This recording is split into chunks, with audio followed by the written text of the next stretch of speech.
Il était une fois une femme, ayant la cinquantaine passée, qui s'appelait Sonia. Après avoir travaillé durant toute la semaine, ce dimanche, elle s'apprêtait à recevoir des invités chez elle. Ce jour-là, les Français fêtaient l'Épiphanie.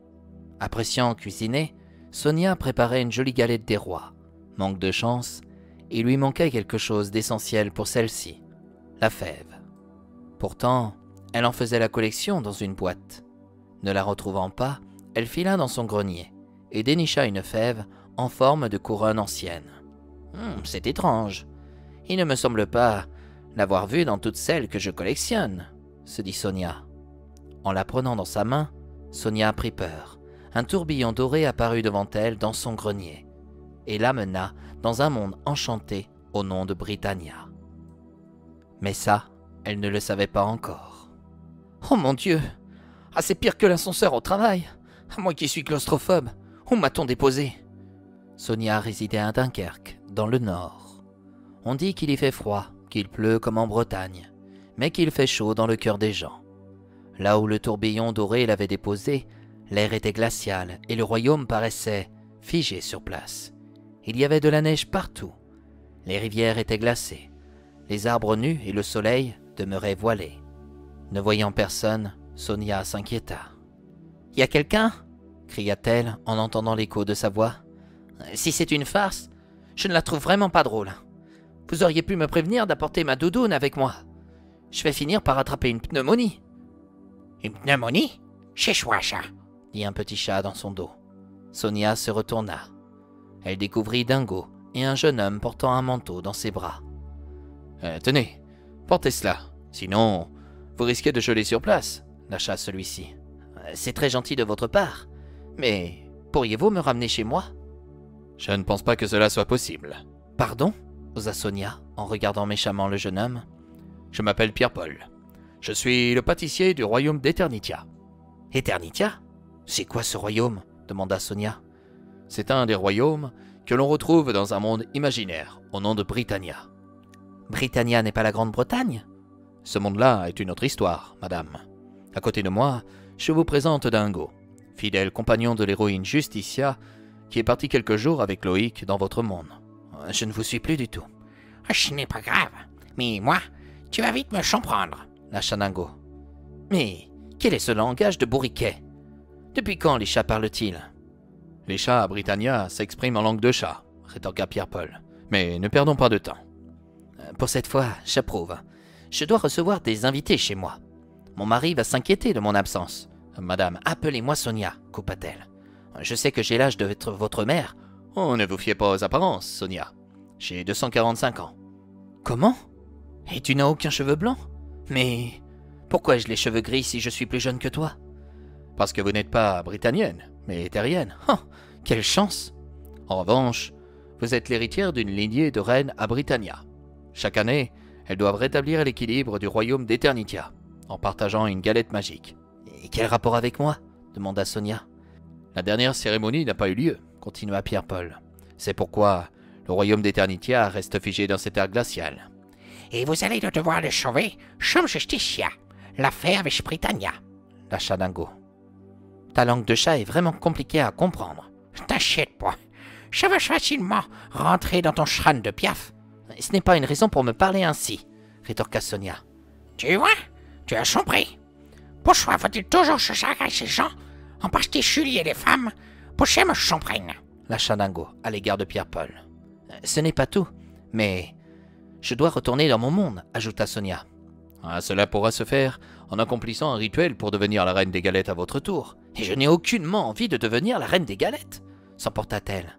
« Pourtant, tu l'es dans ton monde, » répliqua Dingo. « Dans ton travail, tu t'occupes bien des rayons dans lequel tu dois gérer toutes les galettes des rois, non? »« Mais quel rapport ?»« Là-bas, c'est ainsi qu'on te surnomme. Si tu ne savais pas, tu n'as qu'à le demander à tes collègues. Quand tu y retourneras, enfin... »« Non, Dingo, tais-toi, » lâcha Pierre-Paul. « Enfin quoi ?» répéta Sonia avec froideur. « Enfin, si tu y retournes. »« Et pourquoi n'y retournerais-je pas ?»« Parce que vous allez devoir affronter 3 épreuves pour devenir la reine des galettes, » enchaîna Pierre-Paul. « Chacune représente une valeur essentielle. La première, c'est le courage. Ensuite, viendra la sagesse, puis le partage. Et ça, je n'ai pas gagné. Lâcha Dingo. Non mais dis donc, je ne te permets pas, lança Sonia à son égard. Bah moi, chi. Oh, quelle ingratitude. Comme je n'ai pas le choix, où peut-on nous rendre pour affronter cette première épreuve? Pierre-Paul fit apparaître un portail magique devant les yeux ébahis de Sonia. Dans sa vie, elle avait rarement l'occasion d'effectuer de telles expériences. Le jeune homme lui prit la main pour la rassurer et l'amena à l'entrée d'un bois. Il lui expliqua qu'elle faisait face au bois des illusions. Pour réussir son épreuve, elle devra le traverser en suivant le chemin qui se trouve devant elle.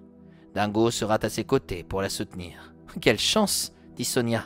« C'est gentil pour moi ?»« Ah, chacun son tour, petit minet. »« Je ne suis pas un petit minet !»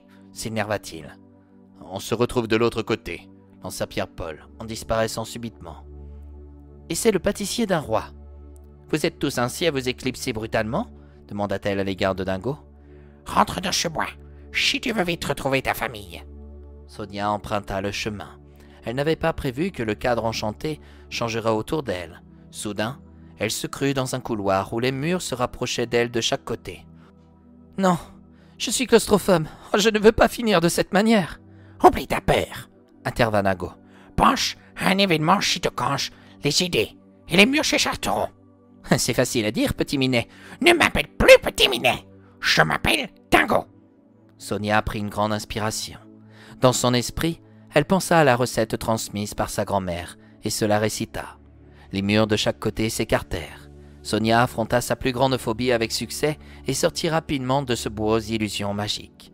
Le pâtissier royal l'attendait devant une immense porte. Il la félicita d'avoir réussi la première épreuve. Sonia n'en demandait pas tant. Par ailleurs, elle espérait vite en finir pour retrouver son mari et ses amis. Mais elle savait qu'elle ne pourrait plus jamais manger une galette sans penser à ce qu'elle vivait actuellement. « Où sommes-nous » demanda Sonia. « Toujours à Britannia. Nous sommes devant la porte du temps. Celle-ci bouge constamment de lieu. De plus, elle ne tient jamais en place. Pour l'ouvrir, tu devras résoudre une énigme. » Les devinettes? Comme si j'avais uniquement ça à faire. Quelle est-elle?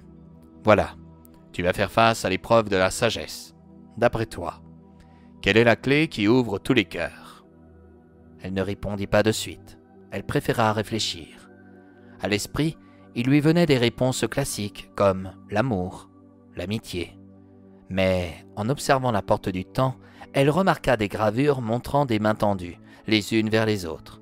La réponse était là, juste devant elle. C'était la prochaine épreuve à réussir, d'ailleurs. La clé qui ouvre tous les cœurs est le partage, répondit Sonia. Aussitôt, la porte du temps s'ouvrit. Sonia découvrit un désordre complet. Des créatures magiques, fantastiques, historiques, se trouvaient plongées dans une querelle interminable alors qu'une immense table était dressée avec des galettes dorées entre elles. Toutes les créatures agissaient avec égoïsme. Sans dire un mot au pâtissier royal, Sonia comprit qu'elle devait confectionner une nouvelle galette avec son aide. Voilà pourquoi il était présent depuis le départ. Tout s'expliquait. Avec la magie, vu que ça existe à Britannia, elle réclama d'ajouter une pincée de générosité dans la galette. Lorsque celle-ci fut prête, elle coupa la galette et donna une première part à Dingo afin de voir s'il serait toujours désagréable à son égard. Son geste l'étonna, et en mangeant sa part, il affirma « Finalement, t'es pas si mécontent ce chat. » Comment? Je croyais que tu étais froide, mais en réalité, tu es gentille. Je l'ai toujours été. Vraiment? Bien sûr. Ah, je crois que je t'ai trouvé ton surnom à Britannia. Oh là, je m'attends au pire. Loin de là, chez Madame Stador. Oh, ça va. Mais je pense que c'est peut-être la galette qui te fait de l'effet. Sonia donna une nouvelle part à une créature mécontente et ainsi de suite. Progressivement, les tensions commençaient à disparaître. Au lieu d'entendre des cris, on perçut des rires. Pierre-Paul s'approcha de Sonia et lui affirma « Je crois que tu as réussi cette troisième épreuve avec succès. » Le partage guérit les cœurs et renforce les liens entre individus, avoua Sonia. Désormais, je vais pouvoir rentrer chez moi. Brutalement, le soleil fit son retour. La neige s'en alla et les arbres retrouvèrent leurs feuilles. Par ces trois épreuves, Sonia approuva son courage, sa sagesse et sa capacité à partager. Et c'est ainsi, mes chers amis, que nous arrivons à la fin de ce nouveau récit. Avant de revenir à Dunkerque, Sonia fut couronnée et nommée la Reine des Galettes.